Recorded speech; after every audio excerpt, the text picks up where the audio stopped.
It's been about a year and a half since my mom died, and I had a dream that I was living in some weird futuristic dystopian version of my life where there was this really big war that was going on. Inside of this version of my life, my mother was also dead.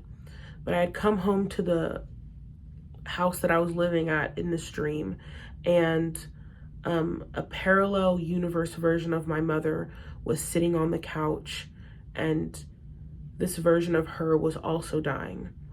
And I felt a very intense need to purge this dream from my soul. And so I wrote a short story about it that I'm now going to read for the internet that has no title.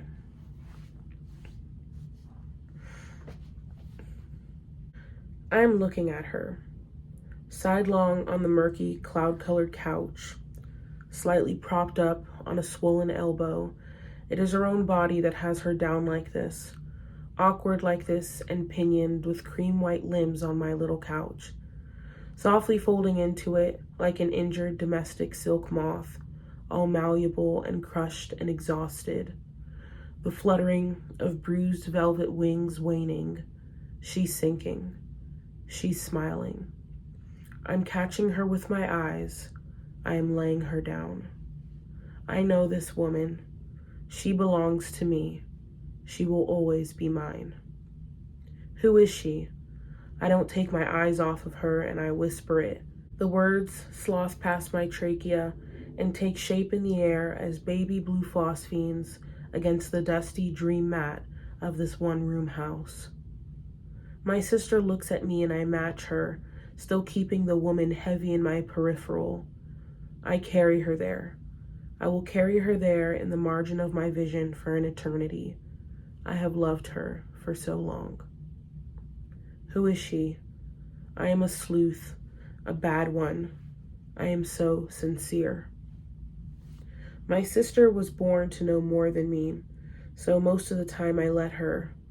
She is wrapped in a brown shawl, my sister. The fraying of it highlights the latitude in which her body is taking up the physical space around me. Ragged threads acting as mushy pendulums, oscillating in unison.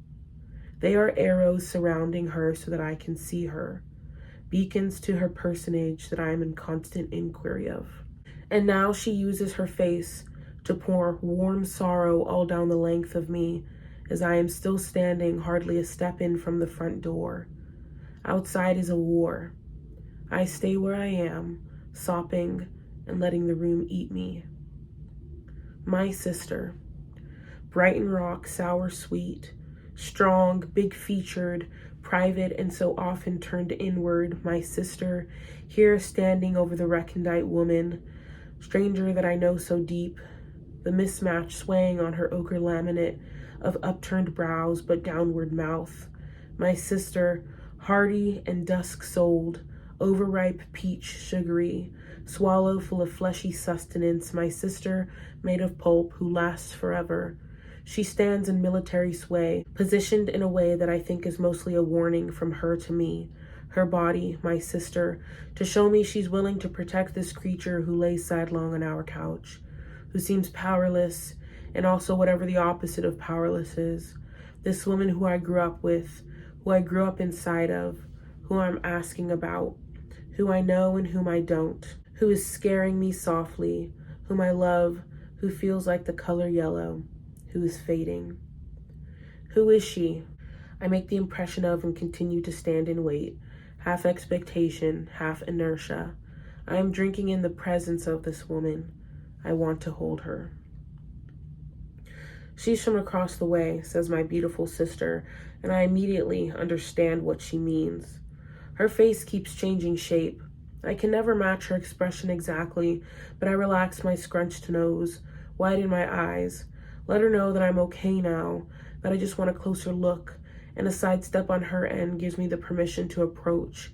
The Praetorian threat she dressed over herself before she saw that I had let go of my misled suspicion slips from her shoulders into a mess on the floor, and I move slowly, like I have lead for bones, towards this woman who seems only a second away from glowing now. She's smiling a weak smile, but I see that it is made of love, so I want more of it. I seek it out each movement forward. I am so hungry. I know this woman can read me. She has always been able to read me, and I demand my hunger sated, mouthfuls pushing from the corners of my lips. Just one more. I promise this will be the last, and I am doomed from the start to always be one swallow away from the freedom of yearning. This is the price I pay for coming into existence through you. Everything inside of this house is made of wood. I feel the breath of the trees as I stalk closer to the moth woman. Searching for the light, she has found her way to my house, and now that she has possession of it, she has doubled it. She is blinding me. Close enough to touch now. I remember what you felt like. I lower myself to her. I can tell she wants to sleep, that she has found comfort here. A mumble, a smile. She thinks she's found her original house. She thinks I am her original daughter. I crane my neck backwards to look at my sister, who has nothing to say. I know exactly what across the way means. Now that I kneel before her, I see clearly that she is not the one that I lost. There is no olive undertone in the flesh. There is a roundness about all of her extremities that didn't used to be there. There is a separate kind of sickness present in her that I never saw in the mother that I used to have, which has changed her. But her eyes still recognize mine. I know exactly what across the way means. My sister's voice comes gently from behind me. She's not ours. I think she's lost. She came here. She thinks she's found her way back. I listen to her. I always listen to her. Something is wrong with her, I say, keeping my gaze on the woman. She seems so lovingly confused. In and out she goes. I touch her hand. It's warm. I had heard of people crossing over before, but it was such a deliberate act. Rare, difficult, expensive. A long wail suddenly comes peeling into the house from the outside. A sudden crash. My sister covers her ears, and I cower downwards towards the bars of wood, still holding my faux mother's hand. She hardly shows any signs that she's experiencing the same thing that we are. Lit and serene she is. A sharp howl persists through the crash. Everything is always shifting outside of this house, and when the shaking subsides, I get off my knees. The instability of this place, the crisp never knowing of the wooden house, the wooden world, and the persistent fluctuation of whatever neon war that was taking place with all of its looming sufferings, had finally rendered impure our threshold of shock and made it so that nothing was new. The basic structure of things and events lacked the emotional nuance that they once carried. Everything was as it was. We accepted it without locking horns with any enemy, without the long-armed, strenuous wrestling matches, bully-bent minutes spent in the silent mud, starstruck in hypnotic captivity. But it's just the sound of water and dirt getting turned over and over again, and the scene goes on for so much longer than you ever thought that it would. We don't do that anymore. We don't. We just don't. So after the shaking stopped and the dregs of night whined into respite, and all there was me and this elsewhere mother, hand in hand in heart.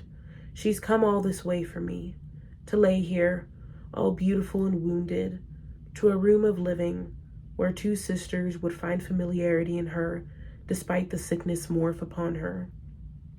Oh, my broken strength, all that is in me, your ropey hands and thick fingernails, the deep lines running through the palms, the flashing coming through the wall-door junction like a chemical spill, some weapon of antagonism that could only be conceived in the complete absence of love, something neither of us know anything about. Smile tired, I smile too, for you to have been here with me like this. We are tangled to the point of fusion, my mother from across the way. What it must have taken you, my pretty as a picture insect, come lay sidelong, you waiting for me to cross under the door frame, for the suspicion in me to pass as you knew it would. You have always known me, melting with me, both of us on our way somewhere, taking whatever part of the latent voyage that we can together. What it must have taken you, all versions of me and you, so intimately adjacent, existing side by side and converging, like layers of hot cellophane, indistinguishable now from one another after the fire. Maybe I wasn't yours once, from wherever you came, but I have never beheld a face so wholly mine. I hold your hand. My sister need not have fret that I would cast you out like something foreign. Like one look in your direction wouldn't have been enough to be met with sanction, because we belong together in every territory, every stretch of day, and every nexus of dark. There is a place where time will fill us up to the induction of nausea, and where you and I will linger in satisfied boredom under a tallowed sun. I am making my way there now as you fall asleep on my couch, my fragile moth, slowing down in the light the way that you are. Until then, I am a catch thrown back into the water, and you are the hook scar on the roof of my mouth.